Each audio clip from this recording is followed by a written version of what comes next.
Where am I?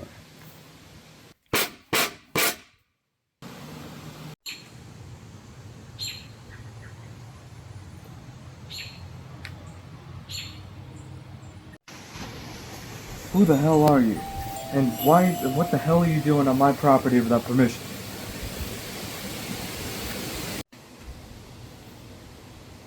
Alright, listen buddy, if you don't get off my property, I'm gonna call the police.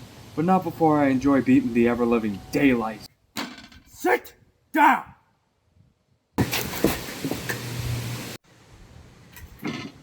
What are your opinions about the concept of love? I don't understand. Romantic? Sexual? What are you talking about? The prior. Alright, maybe I should call the cops. This is getting a little too weird for me. I don't think that will work very well, given that we're in your subconscious. What? Hollander, buddy, come on, wake up, buddy, wake up, what's wrong, wake up, come on, wake up, buddy, come on. You are merely a representation of himself within his mind, his hopes, his aspirations, his need for attachment. But don't worry, I'm here to help you escape this mess and hopefully restore everything to how it was supposed to be. Alright, I'm reluctant, but I'll hear you out, I guess. What are your opinions, your prospects, on the idea of love? I don't understand exactly what that has to do with anything. It seems that he, the real Hollander, seems to struggle a lot with self-isolation. Almost devastatingly so. I firmly believe it has something to do with a woman he cared about significantly. Maybe that is what causing this lack of response, this perverse mental entropy. So what exactly does this have to do with me? Since you, my friend, are the spitting image of the real-world Hollander at this particular moment, it's almost undoubtable you possess the memories and feelings that are causing him to isolate so severely. Now, have you, pray tell, known a woman by the name of Solia? I don't want to talk about her. I don't want to talk about her. I don't want to talk about her. I don't want to talk about her! What the hell? Where are we? Where the hell are we? What did you do? Why did you bring me here? Any significance?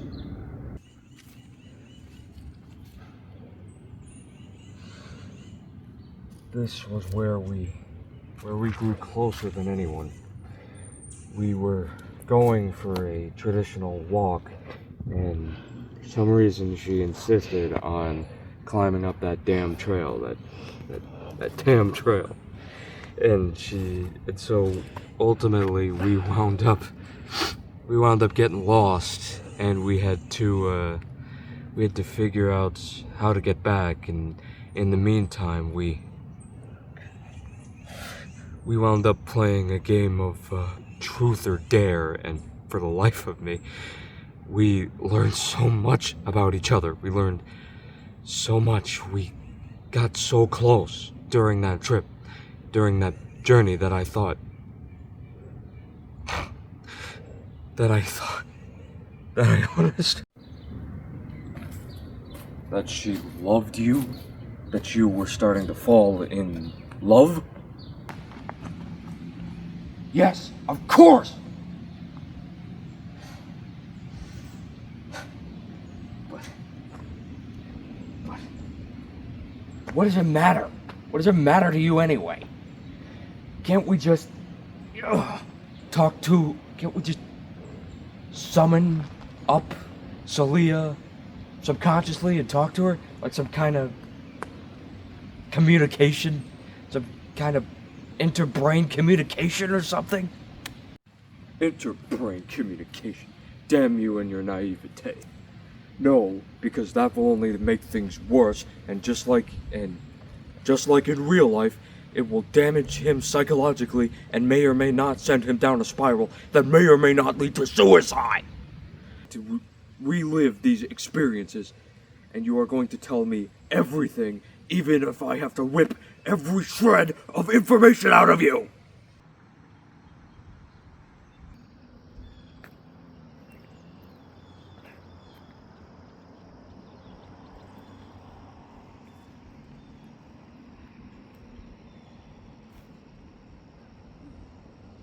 We looked up at the sky.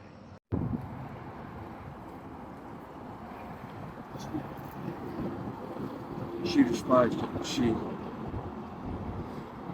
hated that movie with him. I loved it. I loved it. This is a waste of time.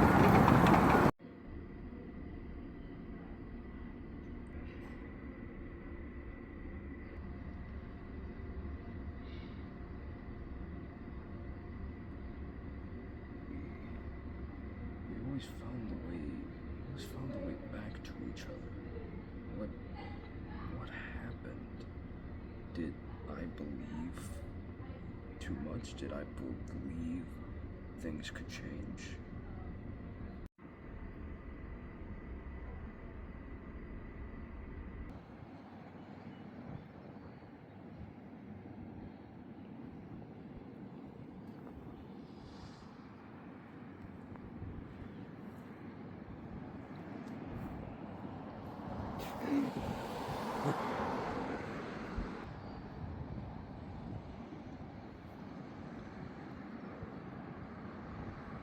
What did you do? What the hell did you do? I was so close to solving the problem. Close? My boy, you solved the problem. The problem of his crisis is his crisis of faith. His unwavering loyalty shattered. His devotion to the church in question. His undying servitude to the one or the one is a debate he now holds. The question has to be said. Do you feel the same way? Wait a minute. You dragged me here, made me divulge all sorts of different bits of personal information that ultimately could have wound up psychologically scarring and breaking us all in. Why? So you could control the information? So you could take control of his life and lead him down a direction that we know is going to ultimately lead him to failure and maybe even killing himself? Why? Who are you? If you aren't as dense as I think you are, you've known who I am since the very beginning. From his conception, from our conception, to inevitably his very death.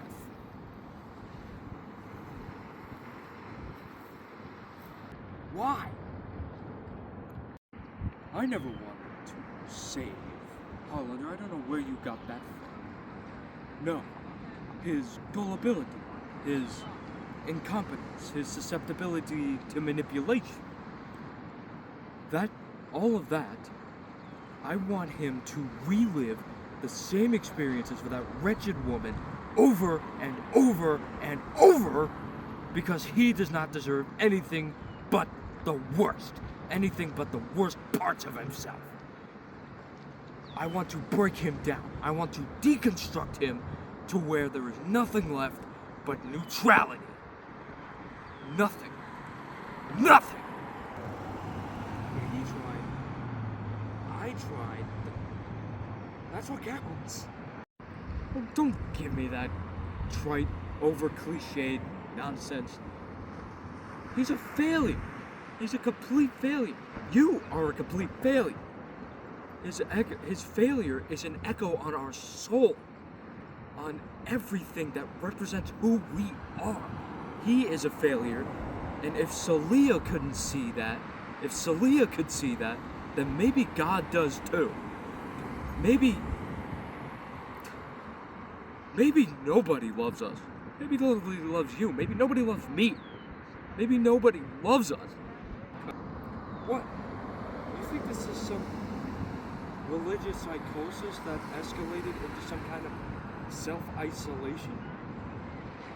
Sure, I question my faith, and occasionally the very foundations of religion itself. But that's what religion is for. That's what it's all about. It's about seeking comfort, forgiveness, redemption, and protection from a higher power greater than ourselves. And we are allowed to question, just as long as we find forgiveness in it, and as long as we find forgiveness in ourselves.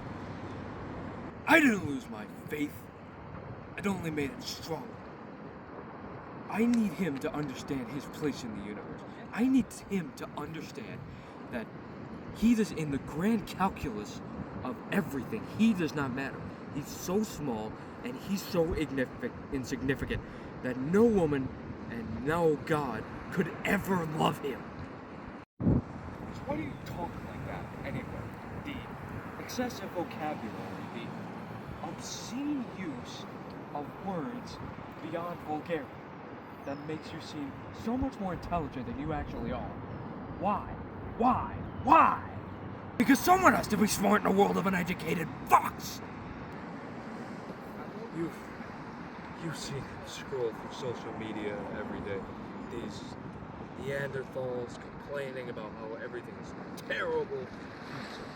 These incessant sycophants whining about how everything in society is awful, and yet they consistently do nothing to actually bother to change that society.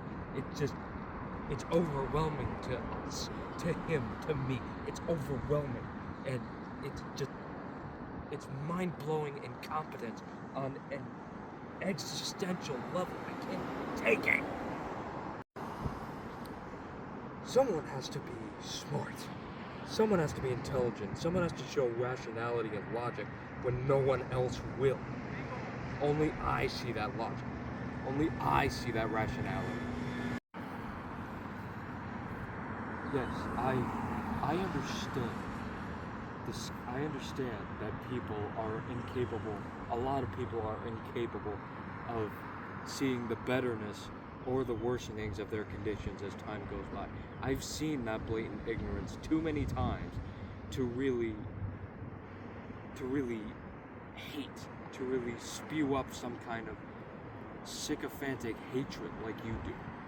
It's this kind of internal depression that's causing you to hate everyone around you and yourself. All you're doing is proving my point. Without intellectuality, without faith, without nothing to live for, without nothing to fight for, without love, there's nothing. We're nothing. You're nothing. I'm nothing. I'm nothing. I'm nothing. Let me show you something.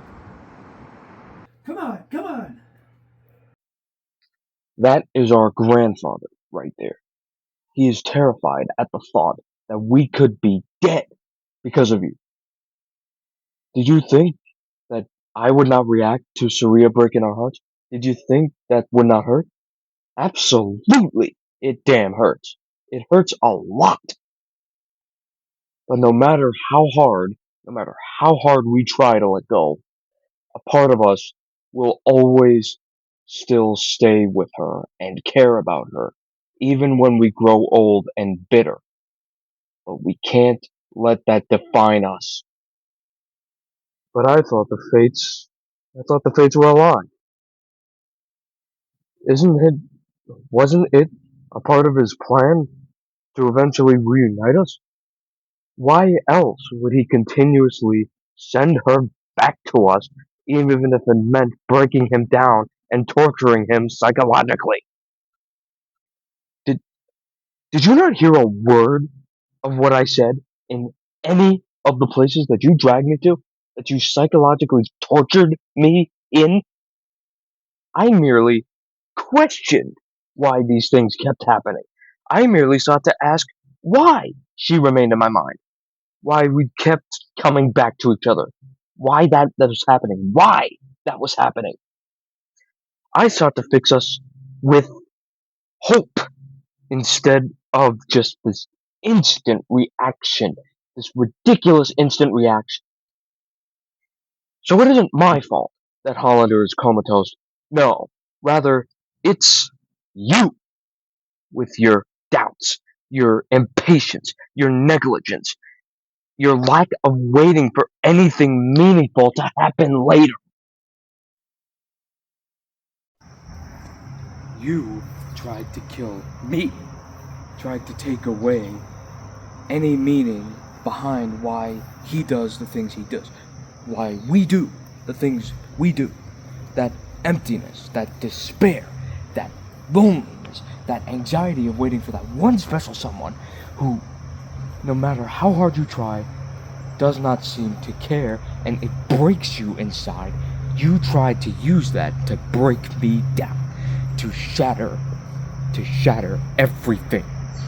But let me tell you, but now you know the truth. That obsession is not love. That faith is unbroken. And that family is forever. So leave now, you inept sycophant, and only return when death comes naturally. That way we all are reunited and you finally understand the consequences of your folly.